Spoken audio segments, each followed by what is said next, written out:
Hello and welcome to Unravelling. In part 4 of Unravelling, we are exploring the issues of sex, marriage and sexuality in different worldviews. On our last video, we focused on those issues within our culture. However, on this video, we really want to focus on a Christian worldview. And Tim, we wanted to really point out that we need to see this worldview as our priority, don't we? We don't want to sort of pick up on certain hot topics or, controversial things. Yeah, we've got to get them the right way around. I think usually when people want to know what a Christian's view is on this topic, the first thing they ask about are a Christian's view on, say, sex before marriage or homosexuality Yeah. or like a particular issue.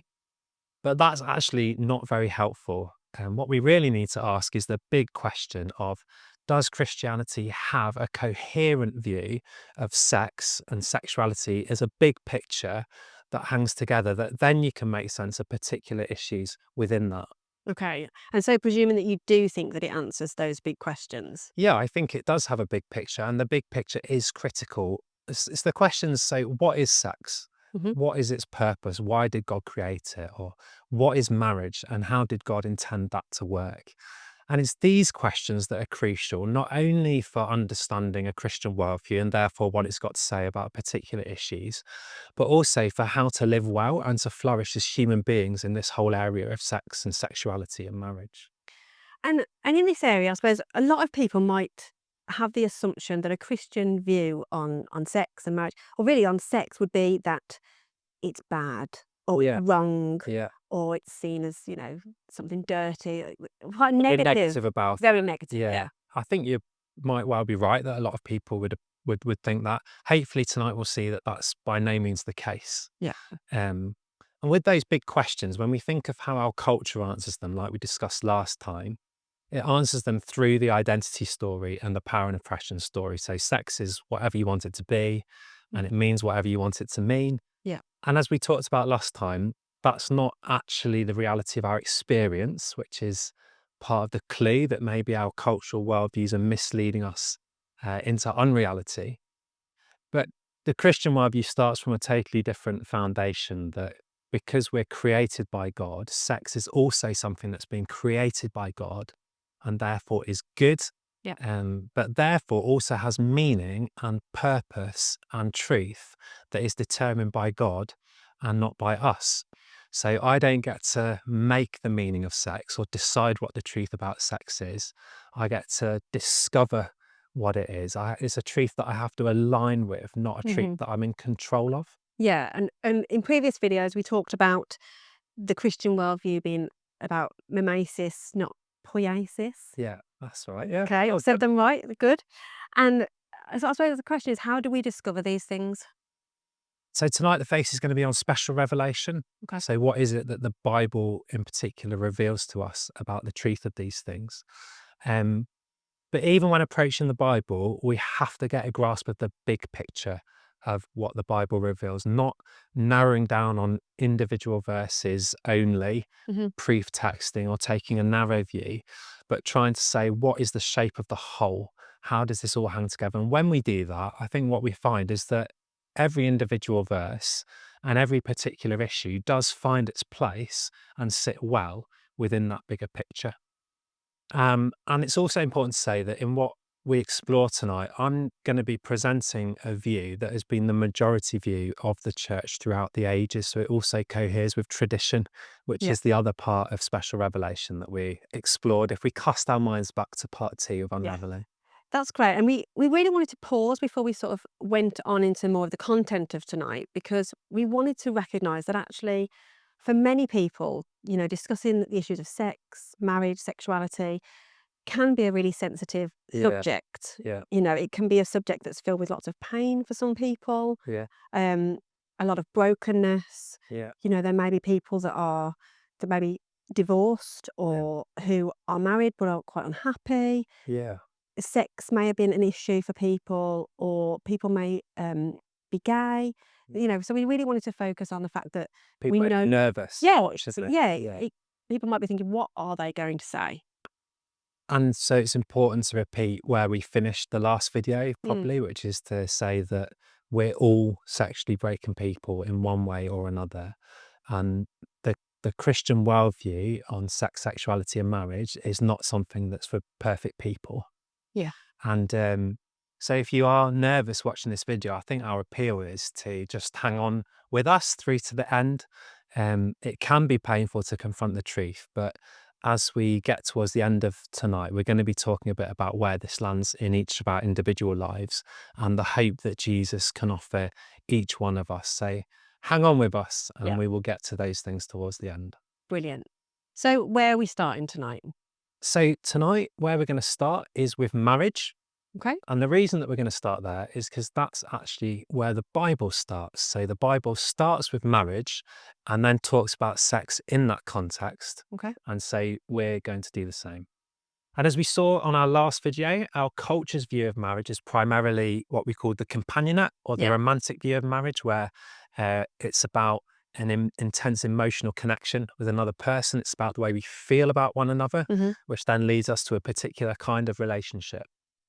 But Christianity, although it includes an account of our feelings Yeah. and an account of our emotions, it actually presents a much richer and fuller picture of marriage, which is fundamentally built on different foundations.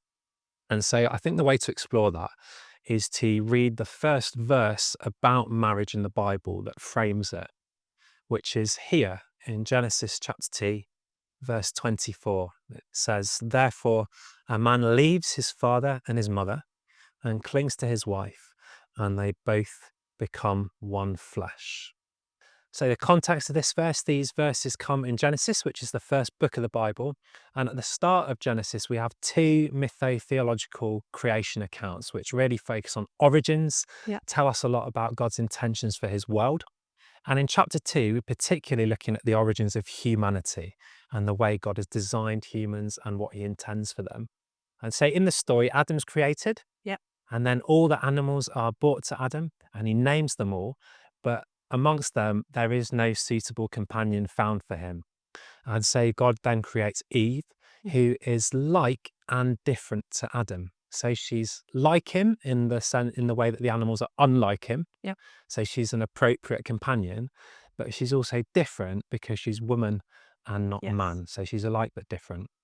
And then God brings Eve to Adam, and we have the first marriage and the first lines of poetry spoken by any human appropriate on his wedding day. Yeah. And then we get these verses that we've just read. Therefore, a man leaves his father and his mother and clings to his wife, and they become one flesh. And so this verse fundamentally frames what marriage is Mhm. in the biblical account, which is this bringing together of two differentiated beings Mhm. into a one flesh union. Okay. So you said about being united in one flesh. Yeah. What exactly do you mean by that? What does that involve? On the most obvious level, it means Yeah. sex. Yeah. It means the bodily uniting of man and woman in a one flesh union. So in these chapters of Genesis, God blesses humanity and he says, be fruitful and multiply. So having sex and bearing children is held within God's blessing of humanity and his good purposes for them. And marriage, this one flesh union of man and woman, is the context in which he gives those blessings. So hopefully we can see how all these factors are held together in a Christian worldview. You've got sexual differentiation, male and females being created different, and that's good and blessed. And then them coming together in marriage in a one flesh union, having sex, bearing children. These things are also good and blessed, but they hold together Yeah. and they mutually make sense of one another. Okay. And that pattern that you've just sort of gone through, that's not only found in Genesis, is it? Is that That's found right. elsewhere in the Bible? So this is the pattern that is found throughout the Bible wherever marriage appears. And most importantly of all, Jesus himself reaffirms this view of marriage. So we can read the episode from Matthew's Gospel, where some Pharisees come to Jesus and to test him, they asked, is it lawful for a man to divorce his wife for any cause? So this was a debate going on in Judaism at the time. What are the appropriate legal grounds for divorcing your wife? Mhm. And as a rabbi, Jesus was asked for his opinion on this question. And he answered them, Have you not read that the one who made them at the beginning made them male and female, and said, for this reason, a man shall leave his father and mother and be joined to his wife, and the two shall become one flesh. So Jesus quotes Genesis, Okay. like we've just read. And then he says, so they're no longer two, but one flesh. Therefore, what God has joined together, let no one separate. And really striking that Jesus emphasizes that they are no longer two Okay. separate. They're one flesh. They've been joined together in something new. And goes on to affirm that this is God's intended purpose. Okay. This is what he designed marriage and sex to be. So when we think about one flesh, then are we Yeah. just talking about sex? No, so one flesh is a comprehensive union. It's Okay. an emotional, mental, spiritual, and physical union.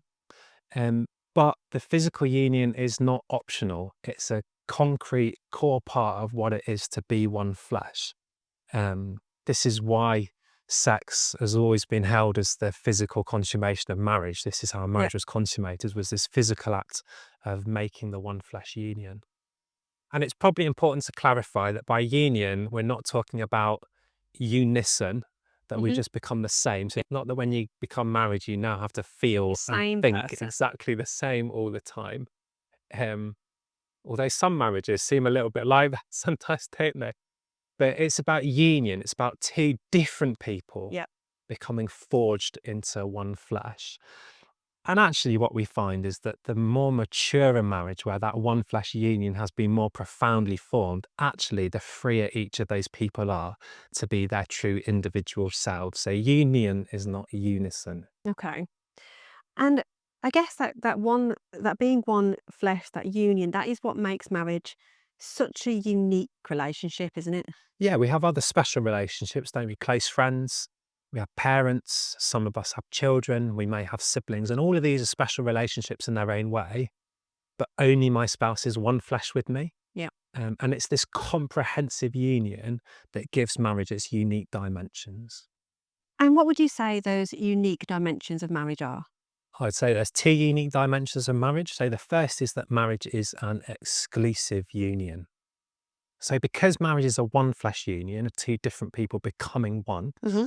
um, that can only happen with one other person. I can't become one flesh with Yeah. more than one person. This is the fundamental basis why a Christian view of marriage must also always be a monogamous view of marriage, and is the basis that polygamy must ultimately be rejected.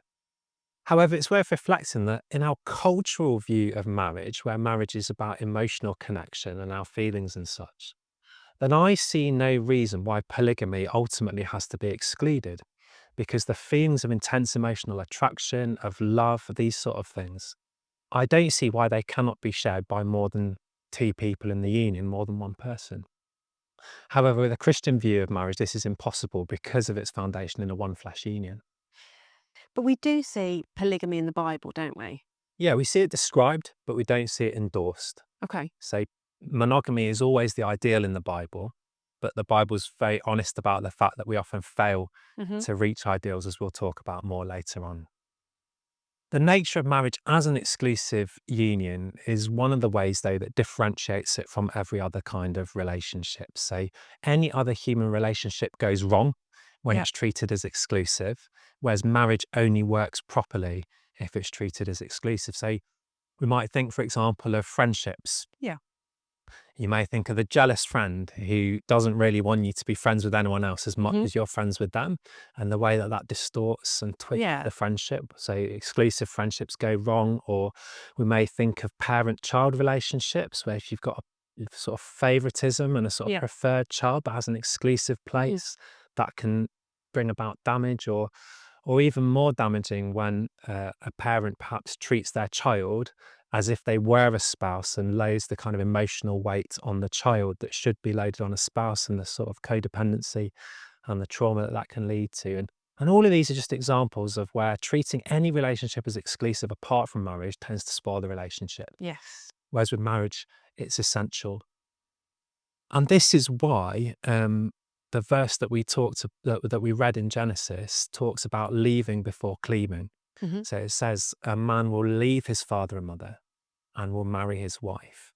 And the one flesh union forges something fundamentally new, a new unit of society, a new family, and therefore one that's differentiated from the Yeah. families that both those people came from. This is why sexual faithfulness in marriage is so important, because it's the bodily realization of the one flesh union, and why adultery is so destructive, because it strikes at the heart, Mhm. that new thing that's being created. And again, it's just worth reflecting on our culture, that given our cultural worldviews of sex and marriage, Yeah. um, again, I can see no logically consistent reason why sexual exclusivity should be insisted on within marriage. Okay. If marriage is about my feelings and my emotions, and sex is just something I do with my body, then I see no reason why I can't fully love my wife, but also have sex with other people. Yeah. Of course, in reality, when that happens, we can't Mm. live that out. We Yeah, yeah, know the yeah. damage that it does when our spouse has sex with someone else. Again, which is a clue that maybe that cultural worldview isn't fully telling us the truth. But if we're just to think about the logical consequences of our beliefs, I would say that open marriages are very much logically consistent with our cultural beliefs. And insisting on sexual exclusivity is actually hard to justify.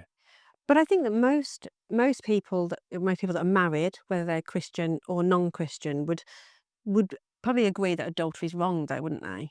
I think you're right. I think most people would think that, Yeah. but they can't necessarily justify that belief based on their worldview. I think many of us think that partly because we're still influenced by a Christian view of marriage, Mhm. which is still hugely influential in our culture, but also because we just can't escape reality. Like Yeah. we know from experience that it damages us Mhm. when our spouse commits adultery. Yeah. So no matter what our worldview says, The we reality's can't different. escape the experience. That just is a clue that our worldview is perhaps not leading us into reality.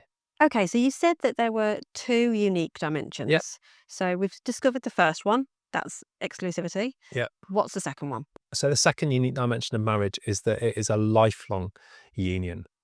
And again, this is a consequence of seeing marriage as one flesh. So Okay. two have become one new unit. So when we have a divorce, we don't actually have two becoming two ones again. Mhm. We have them becoming halves. Okay. If that makes sense, marriage was Yep. designed to be lifelong because it creates a new thing. Also, Christian tradition has always seen this as part of the reason that children are to be given in marriage, that only a lifelong committed relationship provides the stability and the robust environment that children need to flourish and for families to do well. And we're going to talk a bit more about children a little bit later on this evening. And finally, marriage is described in the Bible as an image of Jesus and the church. So to talk us through a few examples of that, I've said, okay, there's loads of Yep. examples, but just to pick a couple of them. So Jesus often describes himself as a groom. Yes. And in, say, one of his parables in Matthew's gospel, when he talks about coming back to save his church, he says it's like the groom coming back to his wedding feast, into his marriage. And Paul picks up this language in his letters. So, for example, in his letter to the Ephesians, he says, "Husbands, love your wives just as Christ loved the church and gave himself up for her." So he parallels it. Yeah. And he quotes Genesis, "For this reason, a man shall leave his father and mother, be joined to his wife, and the two shall become one flesh." I'm not exaggerating when I say Yeah. this is the framing verse through all of the Bible. He says, "This is a great mystery, and I'm applying it to Christ and the church." And in Revelation, which is talking about Jesus coming back for his church, we read, "Then I heard what seemed to be the voice of a great multitude, like the sound of many waters and like the sound of mighty thunder peals, crying out, 'Hallelujah! For the Lord our God, the Lord Almighty reigns. Let us rejoice and exult and give him the glory, for the marriage of the Lamb has come.'" So the Lamb is an Mhm. image for Jesus here. Yeah. "The marriage of the Lamb has come, and the bride has made herself ready. To her it has been granted to be clothed with fine linen, bright and pure. For the fine linen is the righteous deeds of the saints." So the church is the bride. And the angel said to me, "Write this: Blessed are those who are invited to the marriage supper of the Lamb." So in these texts and in other parts of the Bible, we see marriage as being paralleled to the relationship between Jesus and his church. And this is part of the reason why marriage, therefore, is permanent and exclusive. Okay. When we choose to follow Jesus, when we become Christians, our union to Jesus is exclusive. He is our only God. We serve him as our only Lord. And it's also permanent. Jesus is forever faithful Yeah. to those who follow him. And this is the way in which we understand marriage to be sacramental. So it is something in itself. It's this one flesh union of two people, but it points beyond itself to something greater. Okay. In this case, it points to Jesus and the church. It symbolizes and embodies and points towards that greater reality. That's really helpful because I think it helps us to sort of understand what the primary purpose of marriage is. Yeah. It's like you say, it's that union in one flesh. It helps us to see that bigger picture of marriage in our Christian worldview.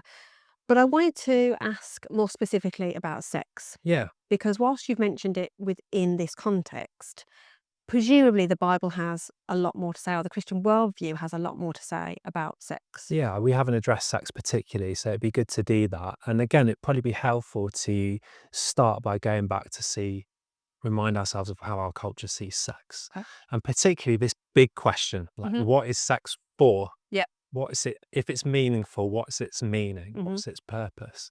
And we saw last time out that in our culture, we have our main answer to this is probably pleasure. Yep. So sex is for our own pursuit of Enjoy. pleasure in whatever form that we find that and we want that. Or perhaps I'm being unfair. We could also say that equally important in our culture is the idea of love, that sex is part of the way that we express our love for one another, or perhaps it deepens our love or, adds something to our love. But those are, I think, the answers that our The main. culture has. Yep. And the other thing to say about our culture is just the reminder that we disconnect sex from marriage and from children now in our culture. So they're Yes. not held together, they're Mm. held separately. Whereas in a Christian worldview, that as we saw earlier, they Yeah. come as a All hell. package. So sex in a Christian worldview, we start from how we started this video to say sex is created by God, Hmm. it's a good thing, Yep. and it's a thing that is a blessing from him. But sex as a blessing has two primary purposes. It has a procreative purpose and it has a unitive purpose. Okay. Say, procreative purpose, in the beginning, God said, be fruitful, multiply, Hmm. fill the earth. So he gives us sex so that we can have children and fulfill that commission. But also, sex is about the coming together into one flesh of husband and wife. So it's also unitive, it unites two people. Does this mean that sex isn't about love and Yeah. pleasure and joy? That's probably what some people think Christians think. No, that's not the case. All those things are true Yeah. or can be true of sex, and that's embraced within a Christian worldview. But these are the fundamental purposes of sex Yeah. to which those things are an accompaniment. And therefore, there is no such thing as just sex. Yep. If sex has these profound meanings, being procreative and unitive in its very nature, then casual sex is either an ignorance of Mhm. or a disregard for what sex truly is. Yeah. And then no wonder that casual sex then causes a load of damage because it doesn't appropriately understand what sex is and what it's for, Yeah. and therefore misuses it, and that messes us up. You might say that sex is too big and potent a blessing to be used lightly. Yeah, and I think we can see that in our own experiences, can't we? Yeah, I think whatever people say about sex just being for sex, I think we all know that we can't deny that there is an emotional element to it. yeah, Or, the way that we know that rape, for example, yeah, is such a damaging crime. yeah. We hold it as such. It's more damaging than just a physical assault. Yeah, so our instincts speak to the importance of sex, Yeah. perhaps more than what we say about Yeah, I it. think so. Our experience, yeah, Yeah. shows us that. And so the boundaries that God puts in within marriage is not a restriction of our joy, Yeah. but a recognition of what sex is and what it's for. And in this way, the two purposes of sex tie together. I want to quote Todd Wilson on this, who we encountered in the last video, who's written a really helpful book on these questions called Mere Sexuality. He says we need the uniting purpose of sex to safeguard us against the awesome procreative power of sex. So I think what he helps us to see is that it's not that they're these two purposes of sex are random, but Mhm. they're thoroughly interconnected and Yeah. interdependent. So, despite what our culture says, then, if this is true, sex is never really just a private thing, Okay. or it shouldn't be thought to be just a private thing because it has profound public consequences. Yes. So, the most important being children, Yeah. but also because of its effect on us, it will always have an impact beyond us on the others around us. And so, moral questions about sex cannot be just a question of the morality of the two people that are having sex. Yeah. It's always about a bigger picture and the kind of norms that we encourage in society around sex, our beliefs about sex, and normal behaviors around sex will have a profound influence on us all. And is that why then, so sort of sex and marriage is something that the state takes interest in as well? Yeah, It's like you say, it's not just that private thing, actually. yeah. We get married and it's a legal thing. Yeah, it gives the game away that the state is so interested in this actually, because children, most fundamentally, because children is the only way that the state can continue. If none of us had children, then in 30, 40 years, the state would begin to collapse. So the state always has an interest in regulating the sexual lives of its citizens, at least to some extent. And because sex is the way that we have children, it's actually really important that we talk about children within a Christian worldview and take us through some of the ways that we understand that. So, sex and procreation, then. So, within the Christian worldview, children are always to be born into the stability of marriage, that, as we talked about before, is both lifelong and exclusive. Yeah. And if this is the case, then children will grow up with role models of both sexes. So, if you remember back to part 3 of Unravelling, we talked about how being created male and female, sexual differentiation is a good thing in God's intent, that men and women are different and that these differences matter. And so it's a good thing for children to grow up with a stable, healthy relationship to both a To both. father and a mother who will offer different things, complementary things into that family. Okay. And if this is true, like we talked about again in part 3 of Unravelling, both male and female are made in the image of God. And then in some ways you'd say that husband and wife together can present a fuller and a richer mirror of the image of Mm. God to their children than either are able to on their own. And of course, there's also loads of sociological studies about the benefits of children growing up Yeah. in secure, healthy marriages and all the rest of it. But we're not primarily making the sociological point on this video. We talked about that more on the last video. Yeah. Here, we're making the theological or the anthropological point. This is how God has designed children to be Yes. raised.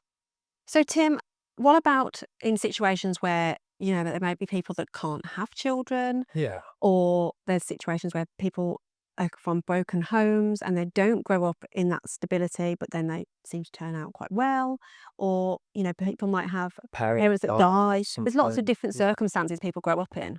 Yeah, I think so. So, remember what we're describing here is the ideal, if you like. Okay. This is how God designed and intended things to be. Mm.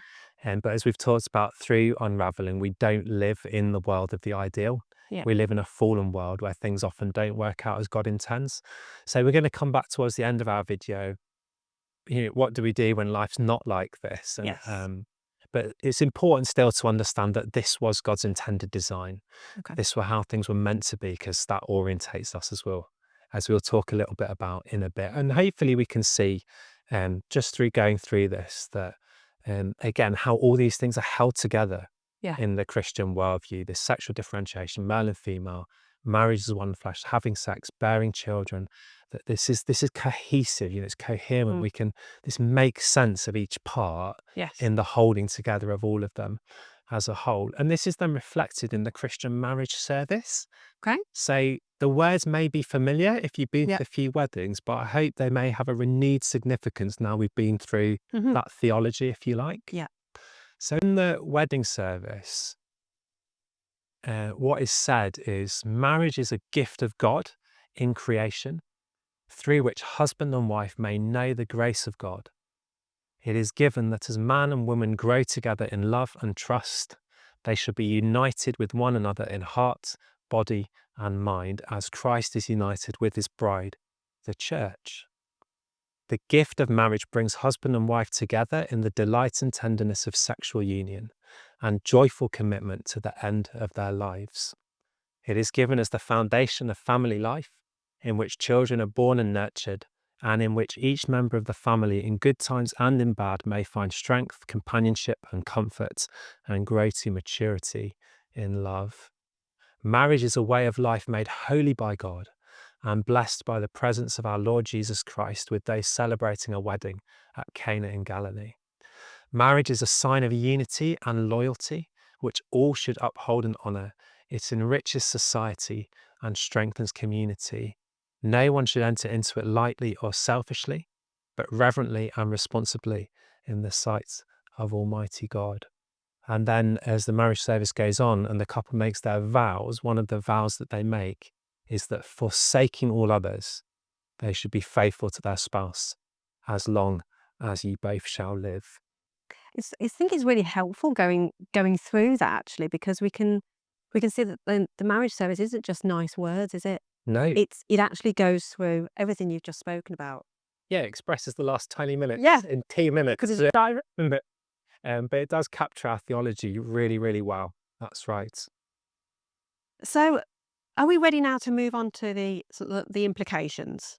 Not quite yet. There's 2 more pieces of the puzzle that we need to get in place. Okay, what are they? So the first one is we need to talk about love. Okay. Love is in the mix in the Christian worldview. That kind of love is in the mix. Yeah. Eros, romantic love, sexual love. It's a real thing and it matters and it's important, but it's not ultimate in the Okay. way that it is for our culture. So in the Christian worldview, it's the love of God that is our deepest need and that truly satisfies us. And it's this divine love Mhm. that we most need to pursue. And it's that love that is the foundational, transformative, redeeming, ultimately satisfying love. Yeah. And the best of human love, whether that's in a great marriage or in a great friendship, but the best of human love is always pointing beyond itself to that greater love that meets our real needs. And that's why if we only have human love, we're never fully satisfied. We always need more. So even in the happiest marriage, or in the closest of friendships, or in the best sex, it never quite fills our craving for the love that we need. We're always left not quite full, Yeah. needing more. And that's the clue to us that this sort of love can't meet our deepest needs. Yes. But what it can do is point beyond itself to the divine love. And so that's how we see love in a Christian worldview. So Christians and non-Christians can all agree that we need love, Yeah. but we will differ on what our ultimate need is and the kind of love that's most important. And just to round things off with what we said about marriage, this is why marriage is sacramental. This is why marriage has to point beyond itself, Okay. because it can't set itself up as the fulfillment of all our needs. Right. It has to point beyond itself to the greatest love, the love of God. Yeah, and that's a really important difference, isn't it? It I is, yeah. think because if we think that sexual love or human love is the ultimate thing, then it's going to be our ultimate goal, isn't it? It is. Whereas I think what you're saying is that love in this context, in a marriage, that leads us to a different place. Yeah, when the love of God is our greatest need and our greatest good, then Eros takes a very different place in our lives, Yeah. as we'll maybe come back to in a little bit. So we've talked about love, Yep. and now we need to talk a little bit about the sexuality of Jesus, or the sex life Okay. of Jesus. So Jesus is obviously the central figure in the Christian faith. So it's important to see what his life has to teach us about these things. And when we look at that, we see that Jesus fully embraces our sexed humanity. Okay. So he comes as a biological male. He's incarnated fully into male sexuality. Yeah. And he's born from woman. Mm. He comes through the sort of female sexuality. So he fully embraces our sexuality in this sense. But then Jesus was also celibate. He never had sex, he never got married, he never had a romantic relationship. So Jesus didn't need sex in order to be fully human. Okay. In order to flourish, Jesus didn't need to get married or to have a romantic relationship. And yet there was nobody who was more alive and who showed us a picture of human flourishing more than Jesus. And so I want to quote Todd Wilson again on this. He says that one of the main claims of mere sexuality, as it's been articulated and practiced throughout the church's history, is that while sexuality, our being biologically sexed as male and female, is central to what it means to be human, sexual activity is not. If we want to be fully human, we have to embrace our sexed bodies, but we don't have to engage in sexual activity to be fully human.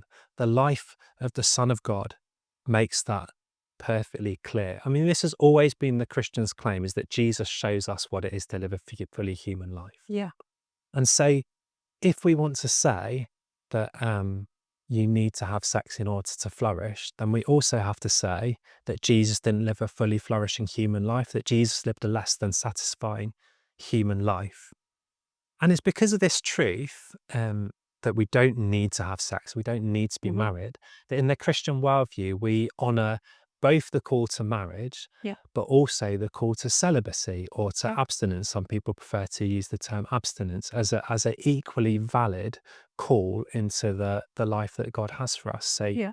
you know, we think of Jesus as we just have done, but you could also think of Paul, Mhm. who wrote much of the New Testament, who remained unmarried, was celibate for his Christian life. And we can think of many other Christians through the ages who have chosen celibacy. And both marriage and celibacy point to the greater love of God, but Yes. in different ways. And both point to a path of human flourishing, but in different ways. Okay. So you're saying, we've talked about the importance of sex and marriage tonight, but I think you're saying that it can't be Yeah. something that we need to really experience the best of life. It Not if doesn't. Jesus is our Yeah. model. Yeah. He didn't have sex, but he was fully alive Yeah. and he showed us how to live. So it's not, like you say, it's not something that we have to have. It's not a need, Yeah. despite what our culture tells us. Yes. Okay. So now we've worked through all of that. What are the implications for how we live, in marriage, in our sex lives? What are the implications for this? So, as we approach the implications, it's probably good to just review this comparison between our culture and the Christian worldview, because that will lead us into the sort of so what's. Okay. So, we've talked about how for our culture, romantic love is our greatest good, whereas for Christianity, divine love is our greatest good. We've talked about how in our culture, it's romantic vision of marriage, a companionate vision of marriage, where it's Hmm. about my feelings and my emotional connection. Whereas Christianity has a one flesh view of marriage, which has got these different foundations. We've talked about how in our culture, sex and marriage and children are separated, Yeah. whereas Christianity holds them together. I would argue then that our culture cannot give us a coherent vision of sex and marriage to answer those big picture questions of what's it's for and how they all hang together. I don't think it can give us a coherent picture philosophically or biologically or theologically or anthropologically or even sociologically. I don't think it can make sense on any of those levels. Whereas I would argue that Christianity does. It does make sense on all those levels and goes beyond them to present a compelling vision of sex and marriage that is way more than just being about me Yeah. and what I want and what's good for me, but is about a vision for the flourishing of all of humankind, really. Hmm.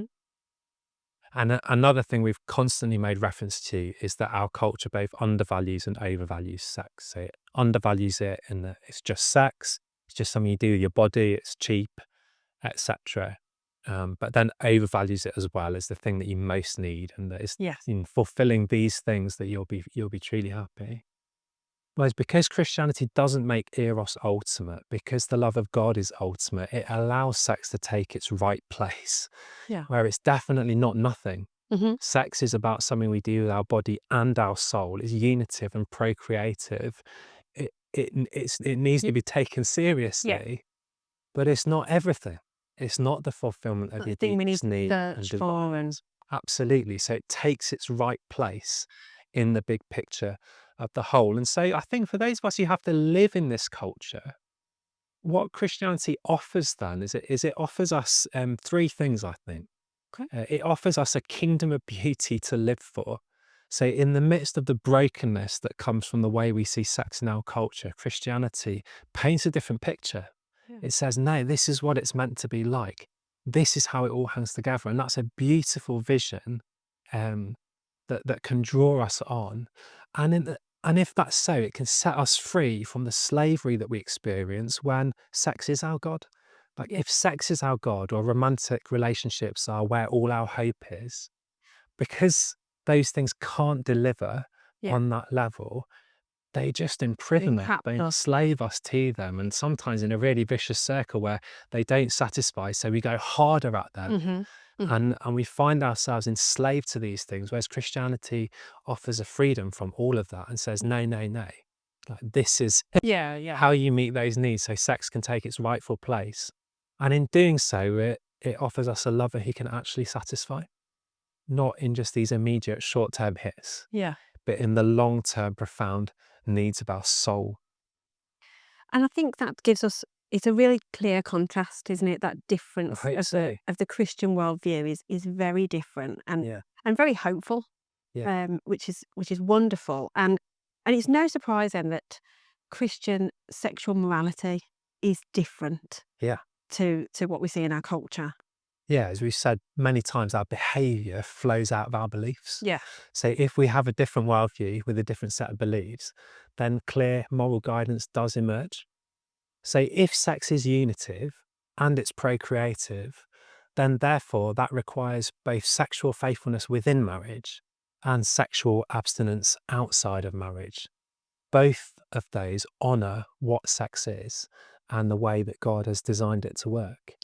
So at this point then, are you saying that there should be no sex outside of marriage? Are you making like no sex before marriage, but being clear on Yeah, that? the Or sex before marriage is the same principle as sex after marriage or yeah. sex in adultery.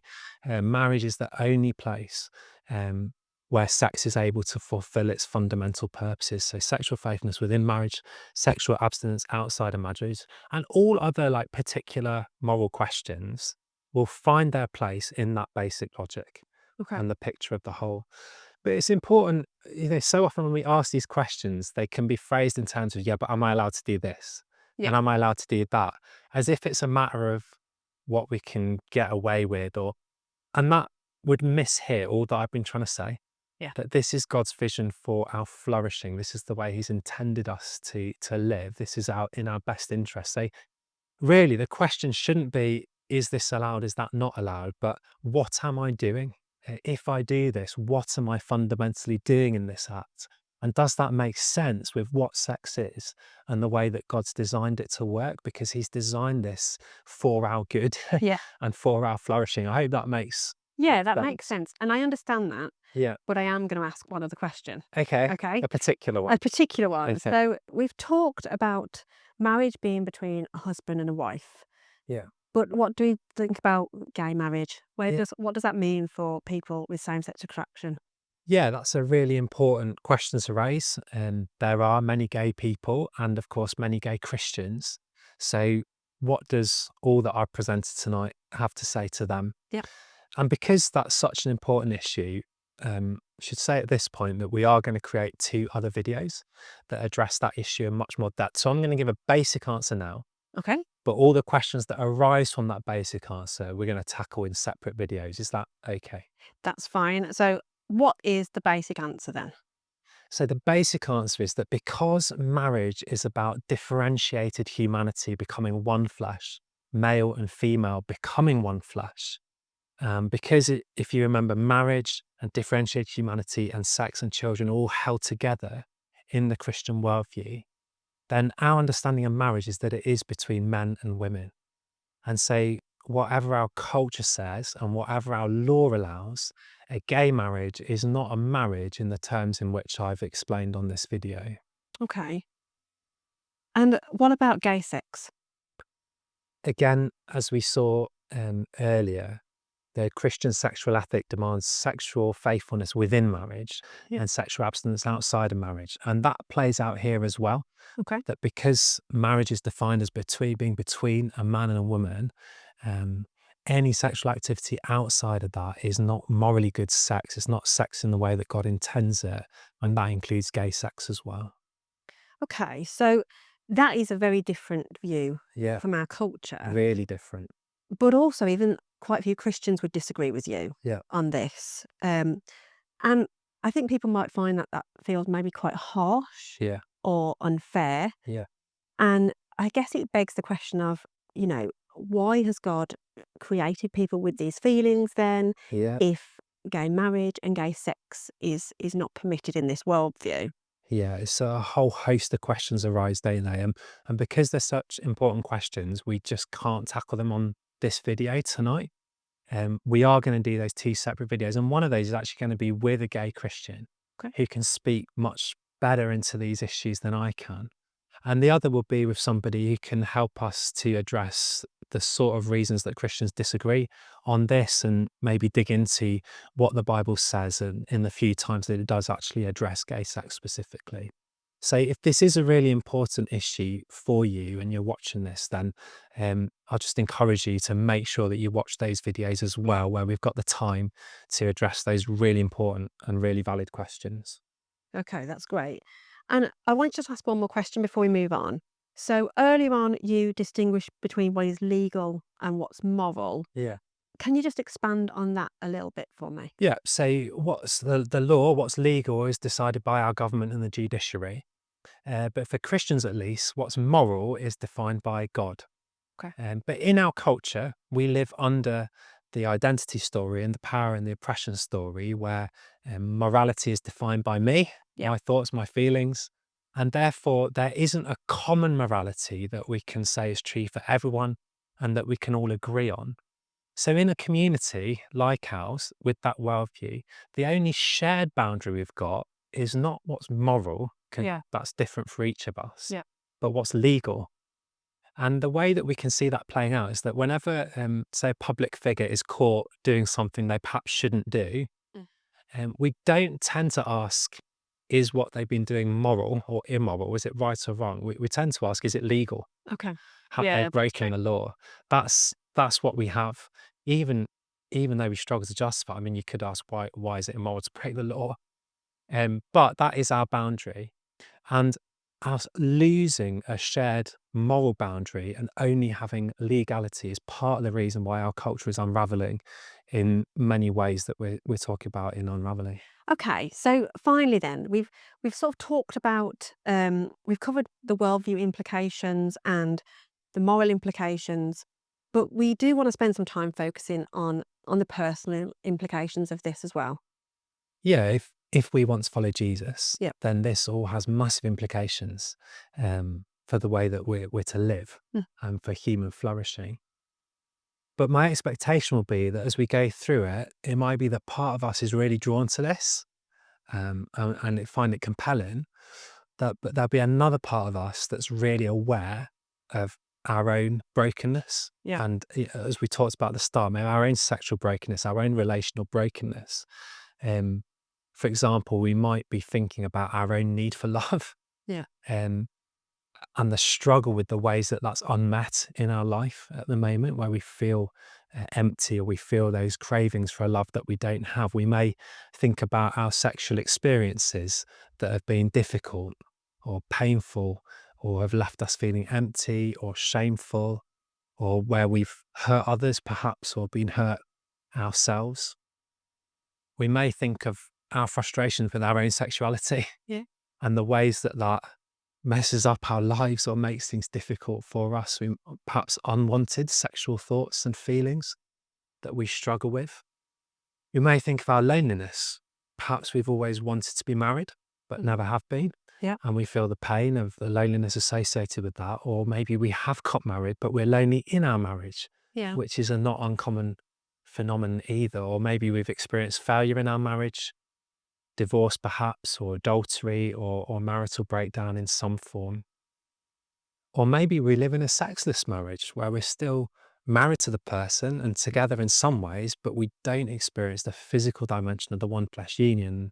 And that can be a really painful thing to live through as well. Or maybe we're gay and we're struggling with what I've presented in this video Yeah. and the thought of what those implications might be for us and the wrestles that we have around that.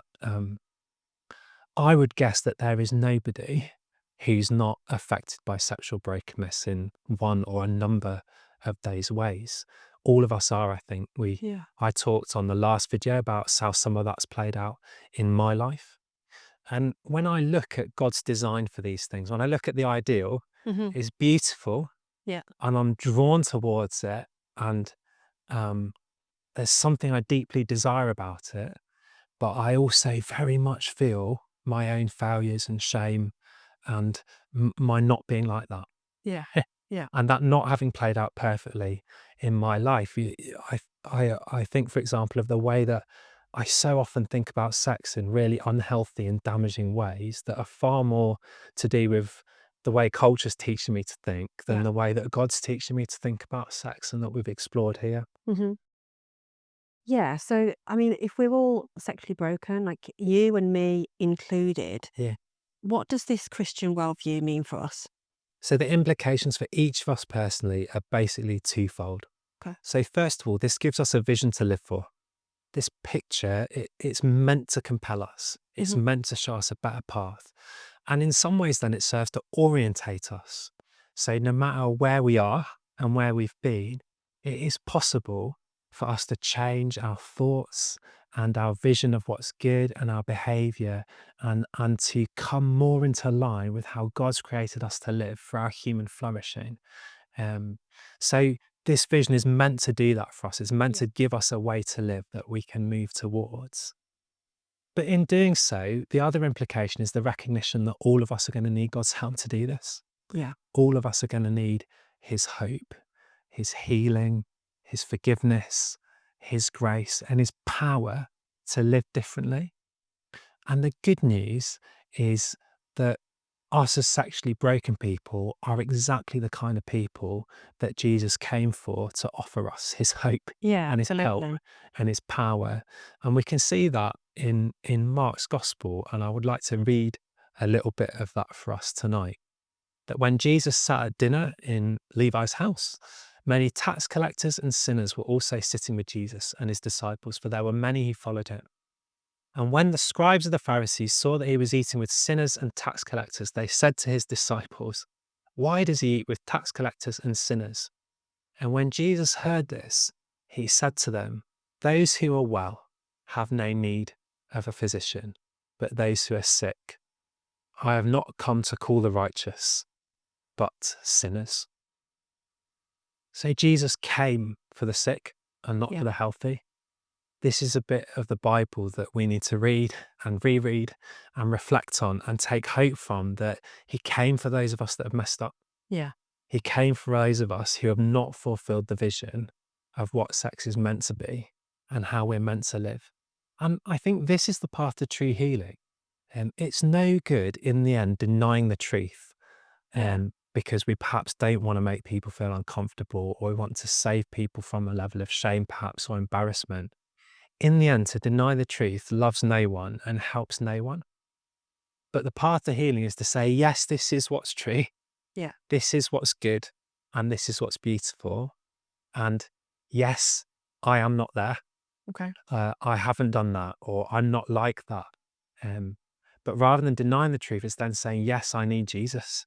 Yeah. I need Jesus to help me to come more into line with his purposes for my flourishing, with what sex truly is, and with his hope, rather than continuing to stay in the despair of the way that my culture maybe teaches me to see sex, or the way that my experiences have shaped me so far. Yeah, and I think so. You're saying then that the Christian worldview about sex, sexuality, and marriage, it's not just for the people that have got it right, Yeah, or who have lived sexually pure lives, yeah, or who are straight. yeah. That there is, that it's for everyone. No, this vision is for sexually broken people without exception, whether that's primarily about the things that we've done and the choices that we've made, or whether that's about the way that we feel, or whether that's about who we are, or whether that's about the things that have been done to us Yeah. and the things that we've experienced. However, our sexual brokenness is manifest, Jesus came for us Yeah. and his hope is there for us. And I think I want to say that Jesus particularly wants to draw near to us in our sexual brokenness. It's not something that he wants to keep away from. Yeah. It's often in the struggles of our sexuality, in the struggles of our marriages, in the struggles of our need for love, that he makes himself particularly present. Um, I think there's something about this whole area of sex, sexuality, relationships that exposes our frailty Yeah. and our neediness and our sin and our desperate need for love. Yeah. Um, that can become the soil in which we meet Jesus in a profound way. This is personally true for me. Um, I've encountered Jesus and his grace more intensely and more profoundly in my sexual brokenness than in any other area of my life. It's in the midst of my struggle with pornography and in sinful and selfish relationship choices. It was in those times and those ways that Jesus drew near to me in a way that I've never experienced before and since, that was transformative, and changed who I am Yeah. forever. And I think that's his desire. It's not to stay away from these areas of our life. You don't have to hide this from him. The call is to open this to him and to let him come in and lead us into his part of life. Yeah. As we meet God in our sexual brokenness, we don't have to stay in the confusion and the despair that comes from our culture's vision of sex, Yeah. but we can take hold of God's intended purpose for sex and the beauty and the flourishing that that can lead us into. And I think I remember you saying in our video on gender as well that whilst there is healing and hope for now, Yeah, we also have the ultimate hope of the resurrection, don't we? yeah, that's right. That whereas we can experience the reality of God changing us day by day, turning us away from our sinful thoughts and practices towards what is good and right and true, we can experience that change whilst also not despairing at the sin that still remains in our life Yeah. and is a work in progress. Whatever our sexual feelings and thoughts, we can learn to trust God to help us live faithfully in those. And with all the wounds that just don't heal, whatever those may be, we can experience hopefully a degree of healing now, but we can know that in the future lies the full healing, Yeah. where God will make all things new and all our wounds will be swallowed up in his love and in his peace. And I think that's a beautiful place to sort of end this video. So thank you so much, Tim, for exploring that with us tonight. And as Tim mentioned, we are going to be having a couple more videos on this topic in this section of Unravelling. We want to particularly focus on homosexuality and the whole host of questions that raises. So we want to do a couple more videos. So please check those out. If you want to get in touch with us, or you have any questions, or if you want to watch any other parts from Unravelling, then please check out the website. Please visit www.amblecocc.org.uk/unravelling.